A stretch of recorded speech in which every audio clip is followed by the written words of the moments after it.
Hello friends, my name is Yogesh Julka और मैं एक करियर काउंसलर हूँ। मैं अभी तक 70,000 प्लस स्टूडेंट्स को करियर काउंसलिंग दे चुका हूँ।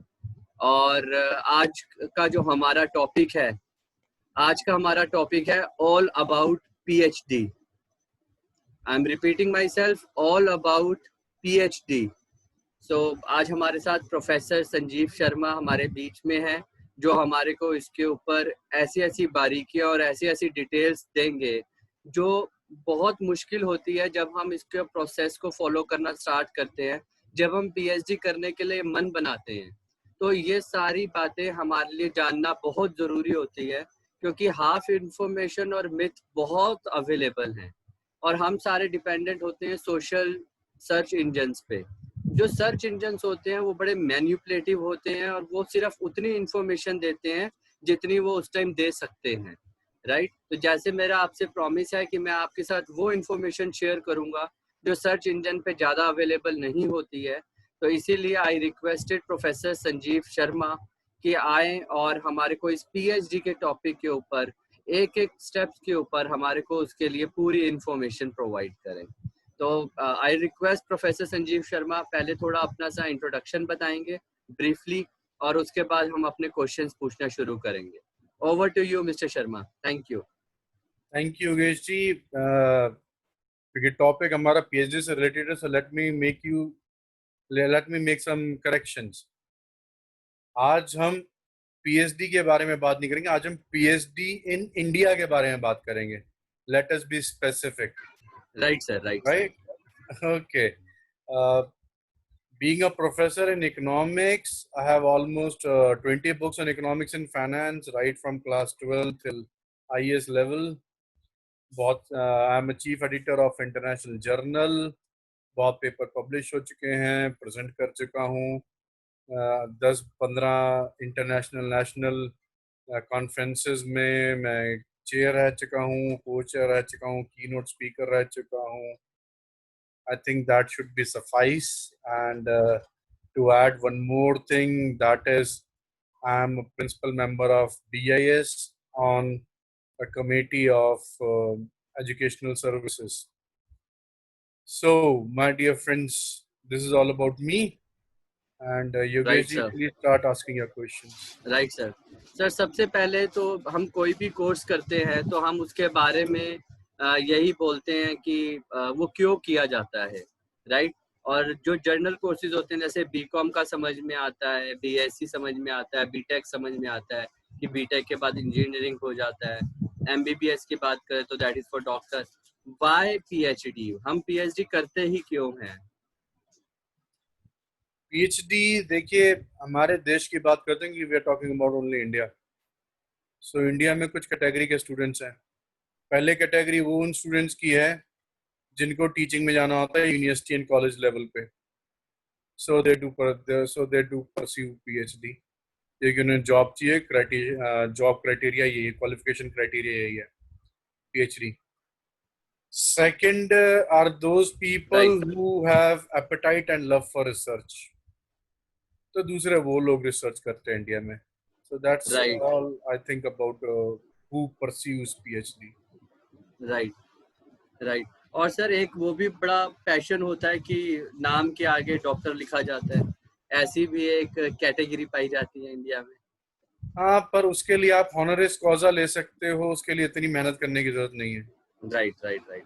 और सर, इसका आप तो हमारे को स्टेप्स गाइड करेंगे कि जब हम पीएचडी स्टार्ट कैसे होती है और ये कंप्लीशन कैसा होता है, इसका पूरा जर्नी ड्यूरेशन क्या होती है, थोड़ा उस पर रोशनी डालें। देखिए, in India we have to follow UGC norms 2009। ठीक है जी, उसको फॉलो करना कंपलसरी है और टाइम टू टाइम UGC अपने नॉर्म्स अपग्रेड करता रहता है। Like initially it was 18 months minimum qualification criteria, and now it has been raised to 3 years minimum qualification criteria to award an PhD. Number one. Secondly, अब आपका एक entrance examination होता है, so first we prepare for an entrance examination. आप वो examination clear करते हैं तो यूनिवर्सिटी आपको select करता है और आपको call करता है। Then you have to prepare and a synopsis, that is a gist of your topic. So आप एक टॉपिक सेलेक्ट करते हैं और उसके ऊपर एक सिनॉप्सिस बनाते हैं और उसको DRC के अंदर, रिसर्च डेवलपमेंट कमेटी के अंदर आप प्रेजेंट करते हैं पैनल के सामने. सो अगर पैनल ने आपके टॉपिक को एक्सेप्ट कर लिया, आपके सिनॉप्सिस को एक्सेप्ट कर लिया, अप्रूव कर दिया, then your journey formally starts. Otherwise आपको एक और चांस दिया जाता है कि जिसमें आप अपने टॉपिक को और प्रेसाइज करें और अपनी सिनॉप्सिस को अकॉर्डिंगली अपडेट करें. सबसे बड़ी गलती जो यहाँ पर स्टूडेंट्स करते हैं, रिसर्चर्स करते हैं, that is in selection of a topic. Topic वो बहुत ब्रॉड या बहुत वेग ले लेते हैं. For example FDI in India बहुत वेग टॉपिक है, बहुत ब्रॉड टॉपिक है. Research means something, a special study about a particular thing, a specific thing. तो यहाँ पे जनरलाइज नहीं करना चाहिए. So you want to do something in FDI, so यहाँ must say FDI again. In FDI in agriculture may be a vague topic, क्योंकि agriculture ही बहुत बड़ा है. आप बात करो agriculture in HY hybrid seed in cotton, right, very specific. Or you talk about, let me say, agriculture की बात कर रहे हैं, so we say cotton, production of cotton in red soil in India, या why cotton is produced in black soil in India. So things like that. So you have to be very very specific, क्योंकि जब हम एकदम specific चीज के ऊपर काम करते हैं तो रिसर्च अच्छी होती है, आप बहुत अच्छे निष्कर्ष पे निकल सकते हैं. The moment you make it broader and वेग, योर स्टडी बिकम्स वेग, और आप एक किसी कॉन्क्रीट कंक्लूजन्स पे नहीं निकल अराइव करते हैं जो कि सोसाइटी को बेनिफिट दे सके at large. Then second problem comes with your synopsis. Synopsis में स्टूडेंट ने या तो बहुत बल्कि बना दी या बहुत नैरो डाउन कर दिया. सो आइडियली 20 से 25 पेज की synopsis is a good synopsis, and in synopsis there must be proper chapters और से headings dividing right from abstract to introduction, literature review, and so on and so forth, ending with the bibliography. So what so this is I believe is about your synopsis, कि आपको synopsis में ये चीजों का ध्यान रखना है ना. And then a major part that plays a role again is about the data collection, or the studies based upon your primary data or the secondary data. Primary data means आप सारा data first hand collect करेंगे, genuine होगा, and then comes the secondary data based upon the research publications या magazines या वो data जो already published हो चुका है.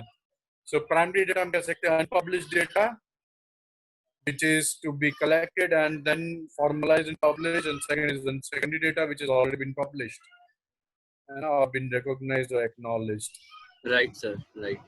So primary data is very tedious job, expensive, and very much time consuming.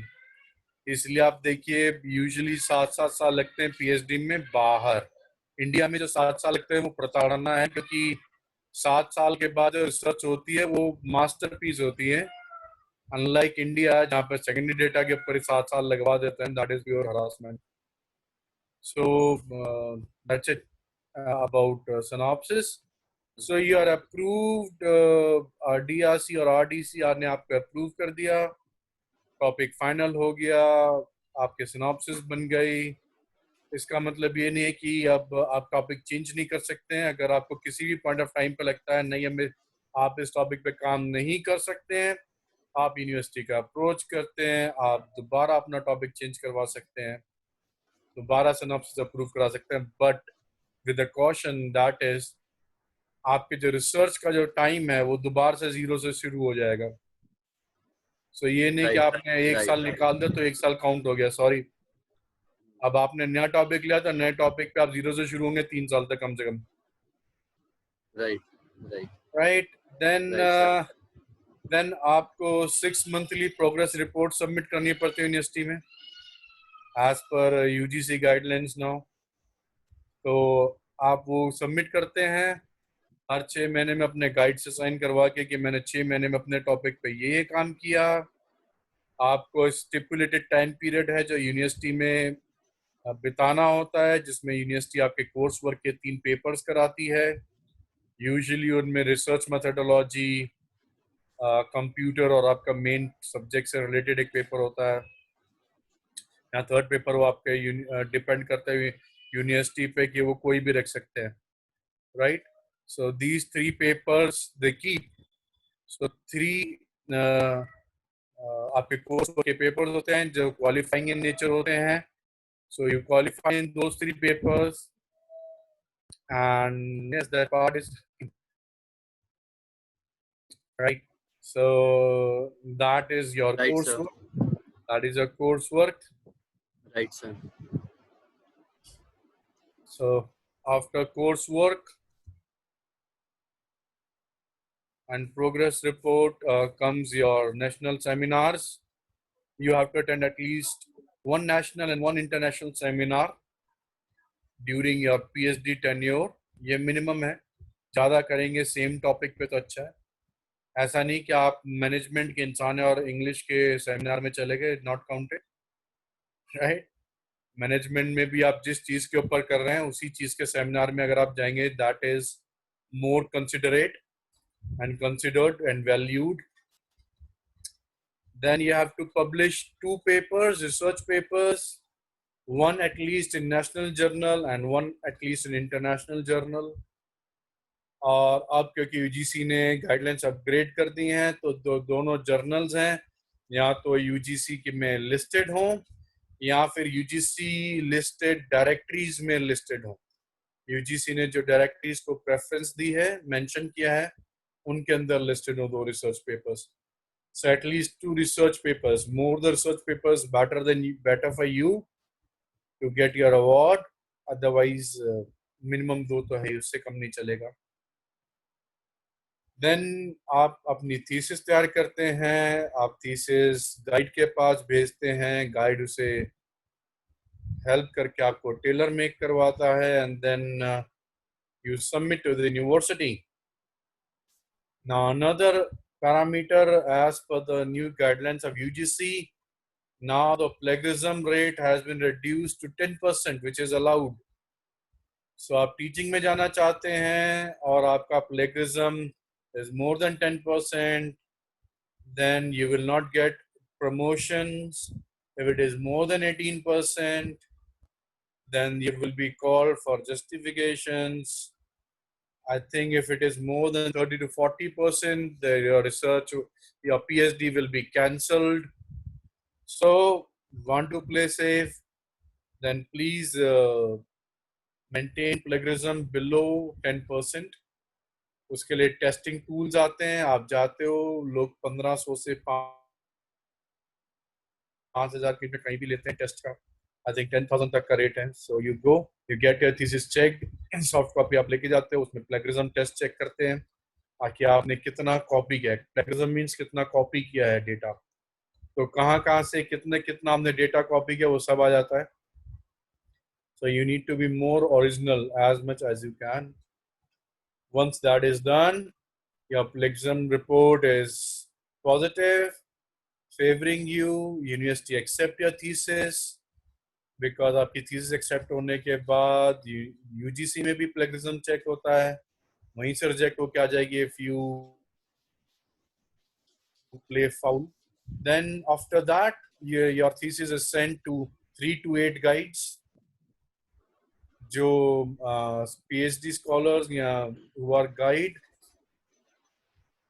to go through your PhD thesis and वो पढ़ते हैं, उसको recommend करते हैं, अगर वो सही होते हैं उसे recommend करते हैं और उनके recommendations के बाद यूनिवर्सिटी आपका वाइवा प्लेस करती है। then you go for a viva, जिसमें आपकी वीडियो रिकॉर्डिंग होती है आजकल तो. So you get a copy of your viva. Then if your viva is cleared, जिसमें आपके रिसर्च से रिलेटेड क्वेश्चंस पूछे जाते हैं सारे, कि ये टॉपिक क्यों लिया था आपने, इसमें जो आपने रिसर्च कैसे करी, क्या रिसर्च मेथोडोलॉजी थी, देन आपके कंक्लूजन्स क्या थे, क्या क्या सेकेंडरी पब्लिकेशंस आपने रेफर किए, चैलेंजेस क्या क्या है, क्या क्या चैलेंजेस ऑब्स्टिकल्स थे, वो सब चीजें पूछेंगे. And if Right, that sir. Goes through, then you are issued provisional degree, and then university अपने गैजेट में नोटिफिकेशन इशू करता है, एंड देन आपको डिग्री अवार्ड होती है, जिसकी नोटिफिकेशन यूजीसी के पास भी जाती है. One biggest myth about PhD is that two biggest myth. पहला मैं क्लियर करूं कि ऑब्लिगेटरी नहीं है कि यूनिवर्सिटी कन्वोकेशन करे या ना करे. सो डोंट बी एडमेंट कि अगर कन्वोकेशन में नहीं मिली तो पीएचडी जेन्युइन नहीं है. राइट, जीएनयू ने आज तक अपने लाइफ में एक बार ही कन्वोकेशन करी है. Right. Why? Because convocations are expensive. It's expensive a different event altogether. it's an expensive business. So universities अपने खर्चे curtail down करने के लिए करती है. Right. Secondly is PhD is the only degree that been called back at any point of time. आपको 20 सालों की नौकरी करते हुए और आपकी कोई डिस्क्रिपेंसी आ गई आपकी पीएचडी में कि आपका टॉपिक ऑलरेडी पहले कहीं रिसर्च हो चुका है, अब कंप्लेंट आई है, या आपकी थीसिस में कोई बहुत बड़ा फ्लॉ है, कोई मिस रिप्रेजेंटेशन ऑफ फैक्ट है, मटेरियल फैक्ट है, सीवियर डेफिशिएंसी है, something so on and so fourth, कुछ आता है, तो फिर आपका जो है वो पीएचडी कैंसिल भी की जा सकती है. वो सिनेरियो, या उसको कॉल बैक किया जाएगा कि इसको ठीक करके दो. ठीक करके देंगे तो एक्सेप्ट होगा, नहीं देंगे तो वो रिजेक्ट हो जाएगा. सो व्हाटएवर द यूनिवर्सिटी और UGC decides. So how can we save ourselves from this scenario? आप रिसर्च करते हो, पहले ही ठीक करके काम चलो, प्लेगरिज्म को चेक करो, टॉपिक यूनिक आइडेंटिफाई करो. But topic identification is not that an easy task. Right. So you have to be a bloodhound, act as a bloodhound. ये टॉपिक यहाँ इंडिया में किसने नहीं किया होगा, ठीक है. That is the best thing. अगर आप इतना सोच सकते हो तो. Right. लोग इतना भी नहीं सोचते, वो तो अपने कन्वीनियंस देखते हैं, बोलते हैं 2 मिनट में टॉपिक सेलेक्ट होता है. 2 मिनट में टॉपिक सेलेक्ट करते हो तो तैयार रहो कि आने वाले 20-25 साल में आपके प्रोफेशनल लाइफ में कभी भी आपके साथ कुछ दुर्घटना हो सकती है. Right. Spend 10 days, 15 days. Right, sir. Select a best possible title जो कि possibility ना हो, जिस पे किसने काम किया हो. Right. Sir, my next question is, इसके अंदर यूनिवर्सिटी का क्या रोल होता है? यूनिवर्सिटी का बहुत बड़ा रोल है. वही आपको सबसे पहले एनरोलमेंट देती है. Right. वही है जो आपका सिनॉप्सिस या टॉपिक अप्रूव करती है, काम करने के लिए परमिशन देती है. Right. सर, आजकल कई बच्चों की बहुत इंक्वायरीज आ रही हैं कि उनको यूनिवर्सिटी से काफी हैरेसमेंट हो रहा है. वो कई महीने, कई साल अपने बच्चों को सिनॉप्सिस की क्लियरेंस नहीं दे पा रहा है, टॉपिक की क्लियरेंस नहीं दे पा रहा है. तो उस सिनेरियो में क्या करना चाहिए? देखिए, अगर तो जेन्युइन डिक्लाइनिंग ऑफ टॉपिक है और सिनॉप्सिस है तो कमी आपके अंदर है, आपको उनको अपडेट करना पड़ेगा, अपग्रेड करना पड़ेगा. बट उनसे कोई कम्युनिकेशन ही नहीं आता है. जो मेरे पास स्टूडेंट्स की कंप्लेंट आती है जनरली, कई ऐसी प्राइवेट यूनिवर्सिटीज हैं जो कम्युनिकेट ही नहीं करती. तो जैसे सिनॉप्सिस और गाय वो जमा करा रखा है, लेकिन 4 महीने, 6 महीने, 8 महीने हो गए, कोई रिस्पॉन्स नहीं आया. आप उसके ऊपर आरटीआई लगाइए यूनिवर्सिटी में. अगर यूनिवर्सिटी आरटीआई का रिप्लाई नहीं देती है, आप यूजीसी में कंप्लेंट कीजिए. And secondary, sir, how easy to shift yourself from one university to another? आप प्रोसेस होता है, आप कर सकते हो शिफ्ट. एक यूनिवर्सिटी से नई यूनिवर्सिटी में एप्लीकेशन देनी होती है. राइट. फिर तो नई यूनिवर्सिटी वहीं से कंटिन्यू कर सकते हैं जहाँ पे हमने उसको छोड़ा था. मोस्ट प्रोबेबली यस, अगर यूनिवर्सिटी कंसिडर करती है तो। राइट। अगर आपका टॉपिक सही, आपके सिनॉप्सिस अप्रूव्ड है, देन। राइट सर इसमें गाइड का और मेंटर का रोल पे थोड़ी रोशनी डाली है। Guide plays a very important role, because जब तक गाइड अप्रूव नहीं करेगा आपकी थीसिस सबमिट ही नहीं होगी। ओके सो गाइड का अप्रूवल सर इसमें कंपलसरी भी होता है। कुछ अभी लेटेस्ट चेंजेस आए थे कि पहले एक गाइड काफी सारे लोग बच्चों को पीएचडी करा सकते थे, अब उसके नंबर्स में कुछ चेंजेस आए हैं, आप थोड़ा एट उसके हो गया। बारे में।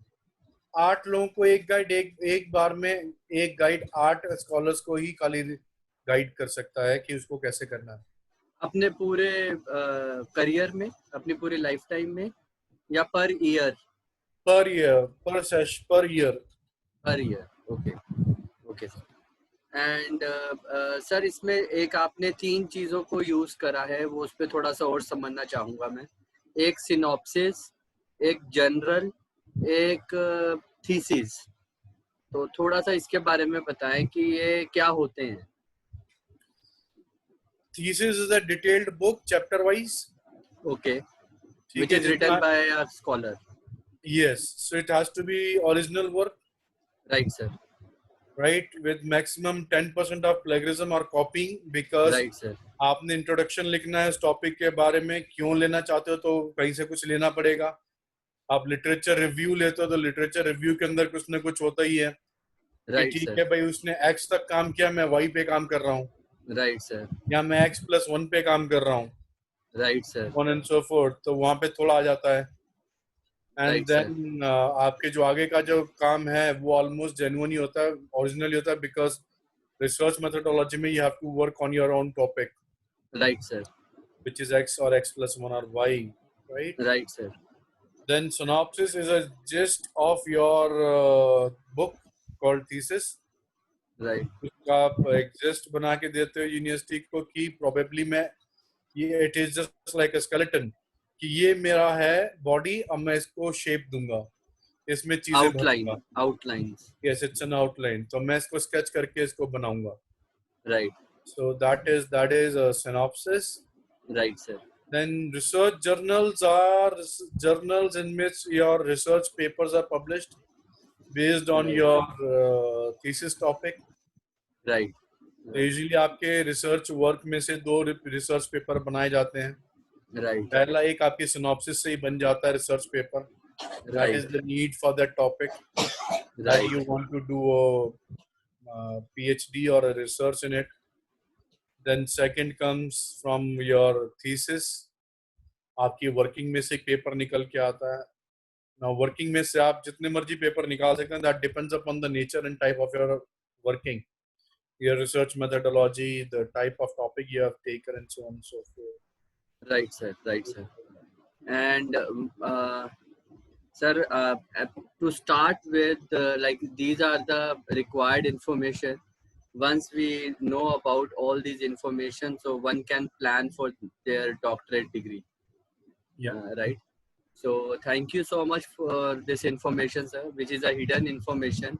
Most of the time people are themselves, they are not aware what they are going to teach and what they are giving a process, because I met with a lot of university people and the people who are academic counselors.